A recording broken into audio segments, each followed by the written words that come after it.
right, people will know because actually my content was part of what really introduced this guy's ridiculous personality to the world, for good or for ill. I'll take it either way on that one. Obviously, I've known FORG1VEN for a long, long time, right? And he is deservedly a notorious figure in esports. And the mad thing about him is he's one of the only people I've ever met where, normally when people are outrageous like him, you go, oh, that's just for the cameras, like in real life. It's not really like that. Like for example, like me, if you meet me, like I'm never going to really like flame everyone like I would on a show. The difference is FORG1VEN is like that and maybe even worse. Like if anything, he actually sometimes comes off a bit more charming on camera. You know what I mean? Whereas like if people don't know, here's the problem I always think. Unfortunately, because like a bunch of like because he got banned from solo queue for flaming people. People think that he was just like permatoxic to everyone, but they don't understand. Like it wasn't that he would be permatoxic to his own teammates, but he would fucking complain all the time. He was like a brutal teammate. I will say that. I've known a lot of the teammates he's had, and like even the ones who like him, their take is sort of like this amazing. It's like he's really good at the game.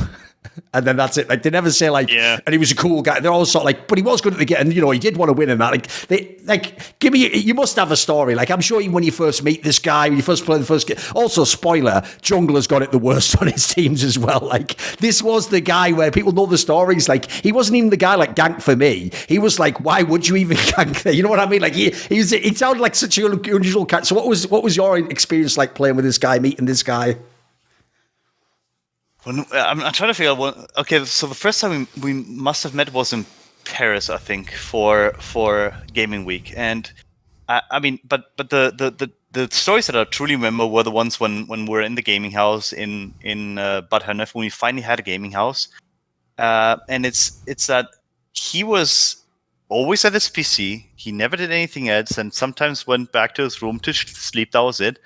But no matter what, there was always something to complain about, right? Like something to complain about. It didn't matter. It didn't matter what it was, right? Like something had to be complained about. Like I guess the best story I could tell is like when we're in in Copenhagen, we're at a boot camp. We're about to qualify for the SAS qualifier to meet MYM, and we're literally 4-0 or 3-0 in the group, right? So we only had to win one more game, the 100% through, and we're gonna make it to the LAN event, which allowed us to qualify eventually. And he literally gets so mad at I get so mad at me not ganking bot lane level 3 that after the game he gets up, and that was like after a regular scrim. We only had to win one more game, like and we had scrims after this, and he literally tries to fight me, right? Physically.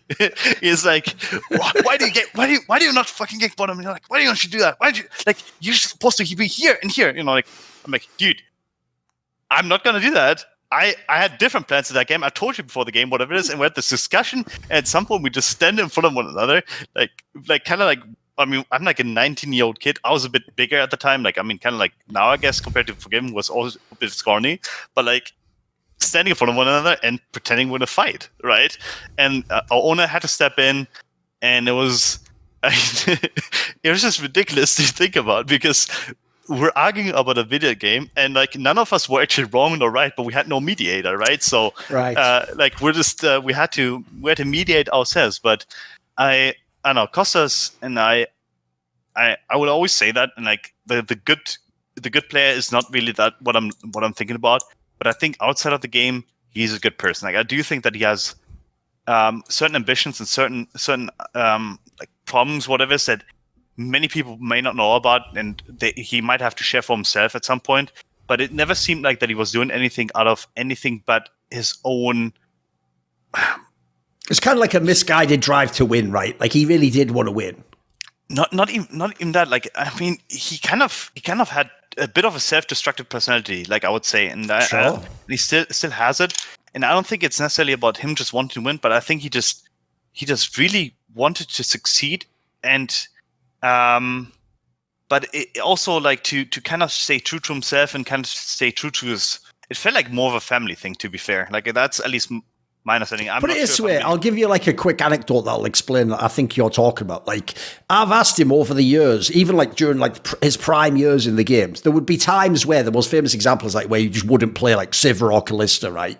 And at the time, his logic for why he wouldn't play fucking Sivir, even though it was easily one of the best ADCs, and by the way, all like Uzi and everyone used it back in China, right? His logic was like, because he thought it wasn't like a truly skilled champion, it can just push all the time. His logic was like, he actually told me straight up one time, and I remember thinking this is mental, but fair play. Is like you're saying, in a way, there's almost like he thought it was like an honor thing, dude, for real. Like his logic was, I would rather literally lose than play what I think is like a skillless champion and then win. Like in that scenario, it's like his logic was like, I'd rather use the harder champion. Then if I win, it's like I know I'm better than you, which sounds so weird, but I know what you mean. In a fucked up way, I sort of admire it. I know it sounds mad. Yeah, no, like he carries himself with honor, and I think that's something I admire about Kostas, because he's very different to a lot of players where he never compromised to make money, right? He never did that. He never compromised his ethics. He never whatever fucked up ethics he had, or like whatever his personality type was, he never compromised the points he stood by, right? So he never was someone that would purposely write to people and be like, hey, I want to play with you. I want to play for you. Please let me get in the team. No, he just expected people to come to him, and he did what he had to do, which was in his mind his job, right? Do I agree with all of his methods? And to this day, very much no, because I do believe that and that's what I learned later in my career too, like especially more, there's a lot more to the game than just performing mechanically. Yes. But you have such a large impact on other players, right? Like, and he always forgot about the duty. I guess he forgot about the duty that he had towards his team in a way, or like towards keeping other people at a mentally stable level too, right? Because his methods were a bit harsh. He obviously flamed a bit, but everyone at the time was less sensitive now than they were now. So he obviously has to put into the time zone or the what was happening. But he was definitely over the top a lot of the times. And I would say if I was playing with Kostas again right now for some reason whatsoever, the interactions would be a lot different. They would be a lot more mature. Like he was a kid at the time, I was a kid at the time, and we just didn't understand how to interact. And he probably had a rough time adapting to, just the standard of living in a different country, living with different people. But you don't really think about these things when you're in the zone, I guess, or when you're fighting for your survival in the LEC, LCS, whatever it is. You just care about winning and staying in there and performing as well as possible. And quite frankly, like at some point it worked for him, right? When he joined HTK and suddenly he had a good thing going for him, So.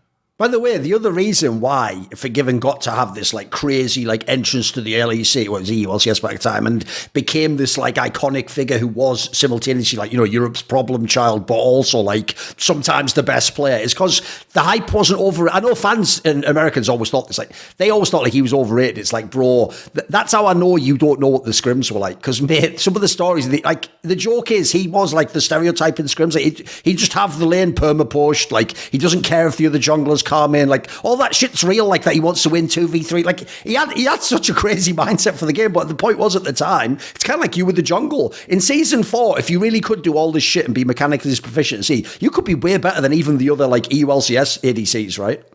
Yeah, he was far ahead of everyone. Like in terms of the early game, like his early game was unmatched. Every single early game he taught, like he was the first one to kind of teach winning lanes. And I think that's what a lot of players didn't understand at the time. Like there was no one playing Karma. Like no one really understood the champion of Karma. So when he taught Peter Unlimited, like the champion, and how to poke with it in lane, like it suddenly worked out and winning lanes became a thing. Before that, scaling was kind of the default. You had the Yellow Peats, you had the Recklesses, who were all playing a scaling type. And then you have this guy who breaks open the meta and is like, I'm going to play Caitlyn, I'm going to harass you on a turret, and I'm going to 30 CS up plus, and I'm going to take a turret, And the stories are real, and the way that he operated the game from a mechanical standpoint and like how proficient he was in terms of the early game, and I'm going to keep saying early game because mid and late game might have been something different, was completely unique and was unseen at the time. It's just the only player that came close to what I've seen in FORG1VEN was actually Lumi when I was on Acer. Lumi was very unique in the style too and did whatever he wanted to do and did it mechanically on a level that like a lot of players couldn't match, right? but Forgiven really put it to test in the early game, and he was able to succeed against everyone. Even when WE came over for it was like an IEM or something, yes. Yeah, we scrimmed them quite a bit, and we actually had a pretty good win rate against them. And every single game, like oh yeah, by the way, don't worry. This is how ridiculous Forgiven is. He was even messaging me after like you're saying, just scrims, not even like an official match. And he was like, I just beat Wei Zhao win lane. It's like, oh, so ridiculous, a human being. I know. Yeah. Like he was celebrating himself, and I can see that. And but when it came to the issue that he had is this proficiency that came into play in the early game. He kind of overdid in the mid to late game, right? So we had, and this like, I mean, I to this day I cherish what he said. It was like, "Hey, Forgiven, why are you always out of mana when we're trying to fight?" And he's like, "I'm not out of mana. I have one spell rotation. I don't need more." I'm like, "What do you do if the team fight goes like beyond that? Yeah, then it's lost anyway." So that was it, you know. Go. Exactly. So that's it. That's yes. it. And that's a whole discussion. And he had such a unique way to formulate things and how to see the game. And it's like his early game was unmatched, and a lot of the players in EU had to get to his level. Like Niels had to get to his level, like when he played solo queue. But Reckless especially, I think, talked highly of Forgiven for quite a bit, because he was the grandfather of early game AD carries in EU. Like, and there's no doubt about it, right? Yes. See more cool, funny, interesting clips based on topics from my content? Well, subscribe to this channel then, or, be a pleb and don't.